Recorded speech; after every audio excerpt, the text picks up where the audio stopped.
Welcome to Gayatri competitive academy. మనకి ఆంధ్రప్రదేశ్ రాష్ట్రము forest beat officer, assistant forest beat officer సంబంధించిన notification విషయాలు నిన్న క్లాస్లో మనం చూడడం జరిగింది. ఈరోజు చాలా ముఖ్యమైనవి ఏంటంటే ప్రిలిమినరీ ఎగ్జాము, మెయిన్స్ ఎగ్జాము. అయితే ప్రిలిమినరీ ఎగ్జాము, మెయిన్స్ ఎగ్జాము రెండు కూడా కలిపి అంటే మెయిన్స్కి ప్రిపేర్ అవ్వడం అనేది చేస్తేనే ప్రిలిమినరీ అనేది మీరు సక్సెస్ అవుతారండి. అదేతా ఎట్టి పరిస్థితిలో ప్రిలిమినరీలో కొంత సిలబస్ ఉంది అదే చదువుదామని మాత్రం ఎట్టి పరిస్థితిలో అనుకోవద్దు. ఇది నా ఫస్ట్ హెచ్చరిక అందరికీ కూడా. ఇక రెండో ప్రధానమైన విషయం ఏంటంటే 100 marks general studies and mental ability, ఇంకొక 100 మార్క్స్ వచ్చేసరికి జనరల్ సైన్స్ అండ్ మ్యాథమెటిక్స్ సంబంధించిన టాపిక్స్ రెండు కూడా చాలా క్రూషియల్. అంటే చెప్పాలంటే పేపర్ 2 ఖచ్చితంగా మొత్తం సిలబస్ అంతా కూడా కొత్తదనం. దాన్ని నేను చాలా డీటెయిల్గా నెక్స్ట్ వీడియోలో మీకు వివరించడం జరుగుతుంది. ఇప్పుడు జనరల్ స్టడీస్ సంబంధించిన సిలబస్ మనం చూడడం జరుగుతుందండి. ఈ జనరల్ స్టడీస్ సంబంధించిన సిలబస్ తీసుకుంటే మొత్తం మనకి ప్రిలిమినరీ పాయింట్ ఆఫ్ వ్యూలో మనకి 9 అంటే ముఖ్యంగా మనకి 8 యూనిట్లు పక్కాగా మనకి ఇవ్వడం జరిగిందండి. 8 యూనిట్స్, 8 యూనిట్స్. ఈ 8 యూనిట్లో ఫస్ట్ యూనిట్ తీసుకున్నట్లయితే కనుక జనరల్ సైన్స్ పేపర్ 1 చెప్పుకుంటున్నాం. జనరల్ సైన్స్లో క్లియర్గా చెప్పారండి, contemporary development in science and technology and their implication including the matters of everyday observation experiences as may be expected in the individual. అంటే సాధారణంగా నిత్య జీవితంలో జరిగే విషయాల ఆధారంగా జనరల్ సైన్స్ సిలబస్ ఇవ్వడం జరిగింది. ఈ general science contemporary development science and technology implications అని ఇవ్వడం జరిగింది. అంటే ఇక్కడ ఏం లేదండి, సైన్స్ అండ్ టెక్నాలజీ అంటే అసలు సైన్స్ అంటే ఏంటి, టెక్నాలజీ అంటే ఏంటి కావాలి మొదటిగా. రెండోది ఏంటంటే సైన్స్ అండ్ టెక్నాలజీలోకి వచ్చే సెగ్మెంట్స్ ఏంటో చూడాలి. అసలు సైన్స్ మన దేశానికి ఎందుకు అవసరం అని చూడాలి. అలాగే మన దేశానికి సంబంధించిన సైన్స్ అండ్ టెక్నాలజీలో సైన్స్ పాలసీస్ ఏ టైంలో ఏ విధంగా చేశారు, ఏ ప్రధానమంత్రి కాలంలో చేయడం జరిగిందని తెలియాలి. ఇంకా సైన్స్ అండ్ టెక్నాలజీలో ముఖ్యంగా ఒక 5 ప్రధానమైన సెగ్మెంట్స్ని డివైడ్ చేసుకుంటూ చూడాలి. అందులో భాగంగా మొట్టమొదటిగా తీసుకున్నట్లయితే కనుక మనకి space technology, defence technology, information technology, అలాగే బయోటెక్నాలజీకి సంబంధించిన కంప్యూటర్ సైన్సెస్ సంబంధించిన విషయాలు. ఈ 5 కూడా మనకి చాలా ముఖ్యమైనవి. వీటి మీద వచ్చే ఫండమెంటల్ బిట్స్ అన్నీ కూడా మనం జాగ్రత్తగా చూసుకోవాలి. అంటే దీన్ని ప్రత్యేకంగా సైన్స్ సబ్జెక్ట్ కింద డిసిప్లినరీగా ఒక ఇంటర్మీడియట్లో ఒక సిలబస్గా చదివిన వాళ్ళు ఏమీ అవసరం లేదు. ఎందుకంటే హెచ్ఈసి, ఎంపీసీ, బైపీసీ, సిఈసి విద్యార్థులందరూ కూడా మనకి ఏంటంటే వీటిలో తీసుకోవడం జరుగుతుందండి. ఈ సైన్స్ అండ్ టెక్నాలజీ ఎలా ప్రిపేర్ అవ్వాలి ఏంటనే డీటెయిల్స్ అన్నీ కూడా మనకి మన వీడియోలో full science and technology syllabus ఏమేమి టాపిక్స్ ఉంటాయనేది మీకు వీడియోలో చూపెట్టడం జరిగింది. ఆ క్వశ్చనర్ కూడా ఎలా వస్తుంది, ఎలా ఆలోచించాలనేది కూడా మీకు ఇవ్వడం జరిగింది, చూడవచ్చు. ఇక చాలా ముఖ్యమైనది ఏంటంటే current events and national importance and state of Andhra Pradesh. అయితే ఇందులో మీకు ఏంటంటే ఆంధ్రప్రదేశ్ రాష్ట్రము జాతీయ స్థాయిలో జరుగుతున్న వర్తమాన సంఘటనలు, అంటే జాతీయ స్థాయిలోను వర్తమాన సంఘటనలు ముఖ్యంగా ఏంటంటే అంతర్జాతీయంగా జరిగిన అంతర్జాతీయ సమావేశాలు, జాతీయ స్థాయిలో జరిగిన వార్తల్లో వ్యక్తులు, వార్తల్లో ప్రదేశాలు, అవార్డులు, ఇంకా క్రీడలకు సంబంధించిన విషయాలు, ఇంకా వార్తల్లో మనకి ముఖ్యమైన ఈ సంఘటనలో భాగంగా మనకి అబ్రివేషన్స్, బుక్స్, అలాగే పర్యావరణానికి సంబంధించిన అంశాలు, వర్తమాన సదస్సులు అంటే అంతర్జాతీయంగా జాతీయంగా జరిగిన ఈ G8, G7 కానీ, G20 కానీ, ఇబ్జా కానీ, బ్రిక్స్ కానీ ఇలాంటి సదస్సులు ఇవన్నీ కూడా మనకు ముఖ్యమైనవి.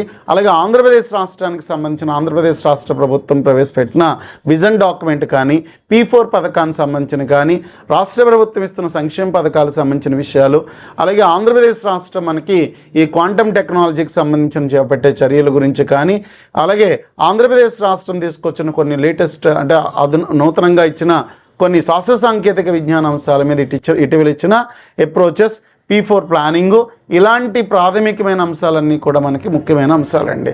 ఆంధ్రప్రదేశ్లో ముఖ్యంగా మనకి ఏంటంటే అటవీ పర్యావరణ శాఖ మంత్రిత్వ శాఖ, అటవీ పర్యావరణ శాఖ మనకి మన ఉప ముఖ్యమంత్రి గారు అధికారంలోకి వచ్చిన తర్వాత తీసుకున్న కొన్ని చర్యలేంటి, ఏ విధంగా డిపార్ట్మెంట్ ఉంది, అలాగే ఈ పర్యావరణ అంశాల మీద తీసుకునే కొన్ని ముఖ్యమైన చర్యలు, ప్లాస్టిక్, వీటి మీద ఆంధ్రప్రదేశ్ ప్రభుత్వం ప్లాస్టిక్ నిషేధించాలని ఎప్పుడు అనుకుంటుంది.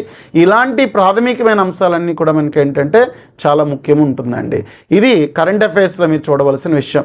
ఈ కరెంట్ అఫైర్స్ టాపిక్ ఎలా చదవాలి, ఏ విధంగా చదవాలన్నప్పుడు మన గాయత్రి కాంపిటేటివ్ అకాడమీ ఫుల్ మనకి ఈ కరెంట్ అఫైర్స్ టాపిక్ని ఎందుకు చదవాలి, ఎలా చదవాలని వీడియో అంతా కూడా మీరు చూడొచ్చు.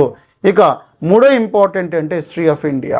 భారతదేశ చరిత్రకు సంబంధించిన విషయాలు హిస్టరీ ఆఫ్ ఇండియాలో emphasis will be the broad general understanding of the subject in the socio economical cultural and political aspect the focus of AP and individual and national movement. అంటే భారతదేశ చరిత్ర, భారత స్వతంత్రోద్యమానికి ప్రాముఖ్యత ఇస్తూ సాంఘిక, ఆర్థిక, రాజకీయ విషయాలు, సాంస్కృతిక అంశాలకు ప్రాధాన్యత ఇవ్వడము. అంటే దీంట్లో ముఖ్యంగా మన ఇండియన్ ఫ్రీడమ్ ఫైట్కి సంబంధించిన, అంటే బ్రిటిష్ వారు రాక, పోర్చుగీస్, డచ్, డెన్మార్క్ సంబంధించిన విషయాలు, జాతీయ మనకి సాంస్కృతిక పునరుజ్జీవనం, సిపాయిల తిరుగుబాటు జరిగిన సంఘటనలు, జాతీయ కాంగ్రెస్ ఏర్పాటు, మితవాదులు, అతివాదులు, గాంధీ యుగము, ఆంధ్రలో జరుగుతున్న స్వతంత్రోద్యమము, ఆంధ్రలో జరిగిన వందే మాత్రం, ఆంధ్రలో హోమ్ రూల్ ఉద్యమం, ఆంధ్రలో సహాయ నిరాకరణ ఉద్యమము, ఆంధ్రలో ఉప్పు సత్యాగ్రహ ఉద్యమానికి సంబంధించిన సంఘటనలు, ఇవి కంపల్సరిగా మీరు ప్రత్యేకంగా చదవాలి. ఇవి వీటితో పాటుగా మనకి ఏంటంటే భారతదేశ చరిత్రకు సంబంధించిన వాటిలో ప్రాథమికమైన కొన్ని ప్రాచీన చరిత్ర, మధ్యయుగ చరిత్ర, ancient Indian history and modern Indian హిస్టరీకి సంబంధించిన టాపిక్లో కీలకమైన బిట్స్ అన్నీ కూడా చాలా ఫాస్ట్ ట్రాక్లో చూడవలసి ఉంటుంది. ఆ ఫాస్ట్ ట్రాక్లో మనకి ఏంటంటే సింధు నాగరికత కానీ, వేద సంస్కృతి కానీ, క్రీస్తుపూర్వం 6వ శతాబ్ద జైనిజము, బౌద్ధ మతము, అలాగే మగధ రాజ్యాలు ఆవిర్భించము, విదేశీయులు రావడము, విదేశీయుల్లో మనకి పర్షియన్లు, గ్రీకులు రావడము, హరియంకులు, శిశునాగులు, నందుల తర్వాత మౌర్యుల అనంతరం శుంగ, కణ్వ, చేది, శాతవాహనులు, ఇండో గ్రీకులు, సక్కుళ్ళు, పార్థియన్లు, కుషానులు, స్వదేశీ విదేశీయులు, గుప్తుల అనంతరం హర్షుడు, దక్షిణ భారతదేశ చాళుక్య, చోళ, పల్లవ, తూర్పు చాళుక్య, రాష్ట్రకూట రాజ్యాలన్నీ కూడా దక్షిణ భారత రాజ్యాలతో కాస్త మధ్యయుగ విశేషాలు పూర్తి చేసుకుని ఈ మనకి మధ్యయుగంలో ఇస్లాం దండయాత్ర, అంటే ముస్లిం దండయాత్ర జరగడము, ముస్లిం రాకుల మహమ్మద్ బిన్ కాసిం, గజనీ, గోరీ దండయాత్రలు, ముఖ్యంగా ఢిల్లీ సుల్తాన్ బానిసలు, ఖిల్జీలు, తుగ్లక్లు, సయ్యద్లు, లోడీ వంశీయులు వాళ్ళ కాలంలో జరిగిన ముఖ్య అంశాలు, మొఘల్లో బాబర్, హుమయూన్, అక్బర్, జహంగీర్, షాజహాన్, ఔరంగజేబ్ సంబంధించిన విషయాలు, ఇక ఇందాక భారతదేశ స్వతంత్రోద్యమం, ఆంధ్ర రాష్ట్ర చరిత్రలో ముఖ్యమైన ఘట్టాలన్నింటినీ కూడా వరుస క్రమంలో చూసేటప్పుడు ముఖ్యంగా యూరోపియన్లు రావడము, అలాగే బ్రిటిష్ అధికార స్థాపన తర్వాత మనకి జాతీయ కాంగ్రెస్ ఏర్పడడం, జాతీయ ఉద్యమాలు మనకి ముఖ్యమైన సంఘటనలన్నింటినీ కూడా క్రోడీకరించుకుంటూ ఆధునిక చరిత్ర చూడాలి. దీనికి సంబంధించిన ఫుల్ ప్లెడ్జ్డ్గా ఎలాగ జనరల్ స్టడీస్లో హిస్టరీ ప్రిపేర్ అవ్వాలన్నప్పుడు మీరు పూర్వం మనకి గాయత్రి కాంపిటేటివ్ అకాడమీ మన వీడియోస్లో ఎక్స్క్లూజివ్ ఫర్ హిస్టరీ ప్రిపరేషన్ ఏ విధంగా చేయాలి, ఏమేమి చదవాలనేది టాపిక్స్ని ప్రత్యేకంగా మనం ఫోకస్ చేయడం జరిగిందండి. తప్పనిసరిగా మీరు ఆ వీడియోని ఒకసారి చూసి మీ ప్రిపరేషన్ అంతా కూడా మొదలు పెట్టండి. ఇక దీనికి సంబంధించిన విషయాలన్నీ కూడా మనం ఏంటంటే మనం ప్రత్యేకంగా కొన్ని బిట్స్ అవి కూడా ఈ ఆన్లైన్ ఆఫ్లైన్ క్లాసెస్ రెండింటిలో కూడా మనకి స్టార్ట్ చేస్తాము. ఇది అంటే ఫస్ట్ యూనిట్ అంతా జనరల్ సైన్స్, రెండో యూనిట్ అంతా కూడా మన కరెంట్ అఫైర్స్, మూడో యూనిట్ అంతా కూడా హిస్టరీ ఆఫ్ ఇండియాకి సంబంధించినవి. ఇక geography of India with focus on Andhra Pradesh and state, అంటే చాలా ముఖ్యంగా geography of India with focus on AP చాలా క్లియర్గా ఇచ్చారు. అంటే ఇక్కడ ప్రైమరీగా మనకి ఏంటంటే వరల్డ్ జాగ్రఫీ ప్లస్ ఈ యొక్క ఫిజికల్ జాగ్రఫీ అంటే 3 సెగ్మెంట్స్ని ప్రైమరీగా నేర్చుకోవాలి.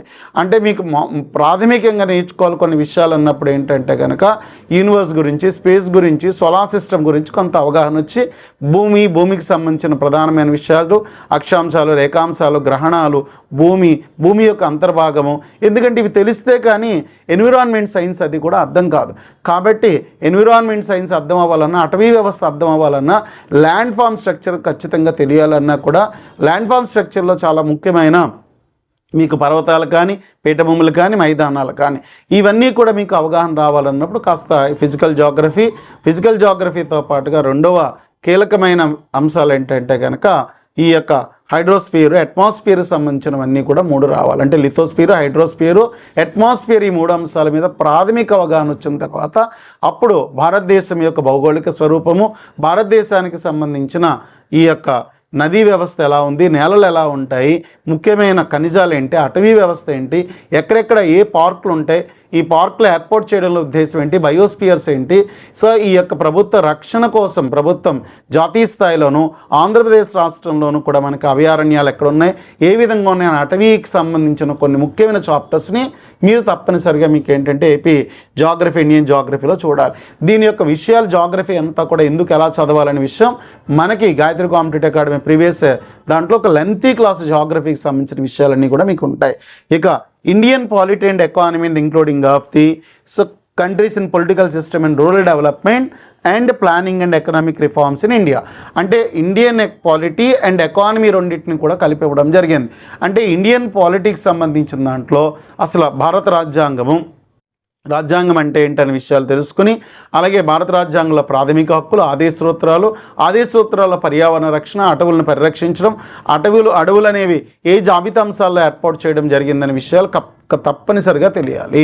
అలాగే పర్యావరణ రక్షణ కోసం తీసుకొచ్చిన ప్రముఖ చట్టాలు చేయడంలో పార్లమెంట్ ఎలాంటి పాత్ర పోషిస్తుంది, అలాగే ఎగ్జిక్యూటివ్ కార్యనిర్వాహక వ్యవస్థ ఏంటి, న్యాయ వ్యవస్థ ఏంటి, పర్యావరణ పరిరక్షణకు సంబంధించిన జరిగిన కొన్ని ముఖ్యమైన సంఘటనలు, భారతదేశంలో పర్యావరణంలో జరిగిన కొన్ని మార్పులపై సుప్రీంకోర్టు ఇచ్చిన సూచనలు ఏంటి, ఇవన్నీ కూడా మేనకా గాంధీ కేసుల్లో వాటిలో కూడా కొన్ని విషయాలను చెప్పడం జరిగింది. ఇవన్నీ కూడా మనకి అటవీకి సంబంధించిన విషయాలను ఫోకస్ చేసుకుంటూ, సో కీలకమైన కాన్స్టిట్యూషన్ ప్రియాంబుల్ కానీ, అలాగే భారత రాజ్యాంగ చరిత్రకు సంబంధించినవి, ప్రవేశిక ప్రాథమిక హక్కులు, ఆదేశ సూత్రాలు, విధులు, కేంద్ర ప్రభుత్వం, రాష్ట్ర ప్రభుత్వము, స్థానిక ప్రభుత్వాలకు సంబంధించిన విషయాలు కూడా చూసి, కేంద్ర రాష్ట్ర సంబంధాలను కొన్ని ప్రాథమికమైన బిట్స్ అన్నీ కూడా ఈ కమిటీలు ఎప్పుడెప్పుడు ఏర్పడడం జరిగింది. రాజ్యాంగబద్ధమైన సమస్యలన్నింటినీ కూడా మీరు ఏంటంటే తప్పనిసరి చూడాలి. దీని డీటెయిల్స్ అన్నీ కూడా మనకి ఫుల్ పాలిటీ సంబంధించిన సిలబస్ ఎలా చదవాలి, ఎందుకు చదవాలంతా కూడా మన ఈ యొక్క గాయత్రి కాంపిటేటివ్ అకాడమీకి సంబంధించిన ప్రీవియస్ ఫస్ట్ వీడియోస్లో దీని డీటెయిల్స్ ప్రిపరేషన్ అంతా కూడా మనకు కనిపించడం జరుగుతుంది.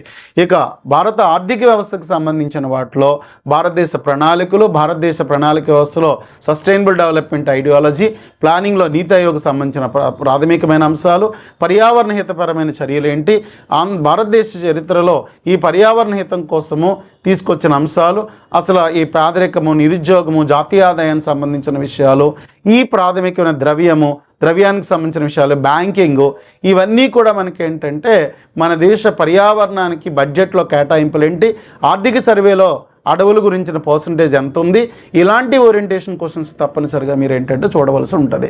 ఇది ఎకనామికల్ రిఫార్మ్స్లో మనకి new economical policies, liberalisation, privatisation, గ్లోబలైజేషన్లో జరుగుతున్న అంశాలు అవన్నీ కూడా, ఇది కూడా మీరు ఏంటంటే ఎకానమీ వీడియో అంతా కూడా దీన్ని ప్రత్యేకంగా ఫస్ట్ వీడియోలో దీని అంతా కూడా చెప్పడం జరిగిందండి. సో ఖచ్చితంగా అవన్నీ కూడా చూడండి. ఇక mental ability and reasoning and so inferences అని చెప్పడం, మెంటల్ ఎబిలిటీకి సంబంధించిన దాంట్లో చాలా కీలకమైన రీజనింగ్ టాపిక్స్. దాంట్లో మనకి ముఖ్యంగా ఈ పజిల్స్, వెర్బలు, నాన్ వెర్బలు, వెన్ డయాగ్రామ్స్ సంబంధించిన కొన్ని విషయాలు, సో ఇవన్నీ కూడా లాజికల్ రీజనింగ్, సిరీస్, ఈ టాపిక్స్ అన్నీ కూడా మీకు ఏంటంటే చాలా డీటెయిల్గా మళ్ళీ మీకు మన వీడియోస్లో పెట్టడం జరిగింది, అవి చూడండి. ఇక sustainable development and environment protection అనేది 7th వన్.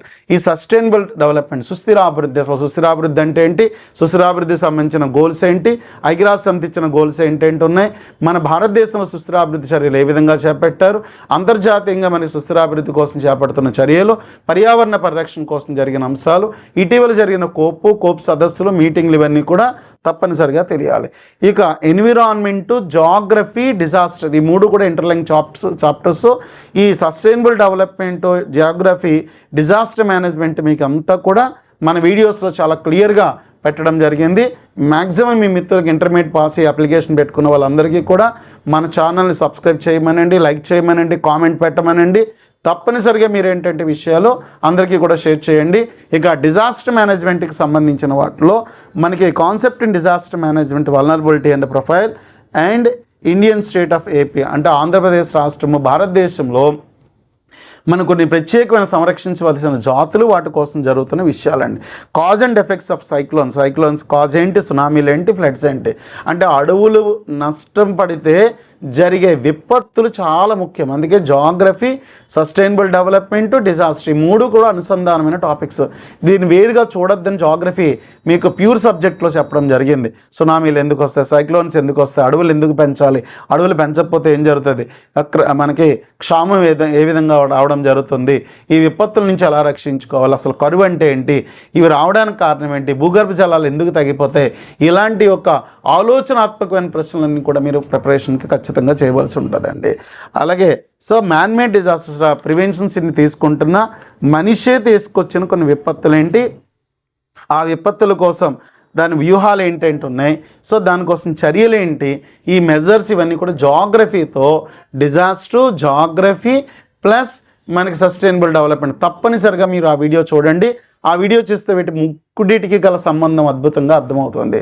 ఇక దీని వివరాలన్నీ కూడా మీకు ఏంటంటే నెక్స్ట్ చెప్పడం జరుగుతుంది. కాబట్టి మీకు చెప్పే విషయం ఏంటంటే కనుక ఈ యొక్క first general studies 100 marks general studies mental ability మార్కులు రావాలన్నప్పుడు ఫుల్ ప్లెడ్జ్డ్గా సిలబస్ తెలుసుకోండి.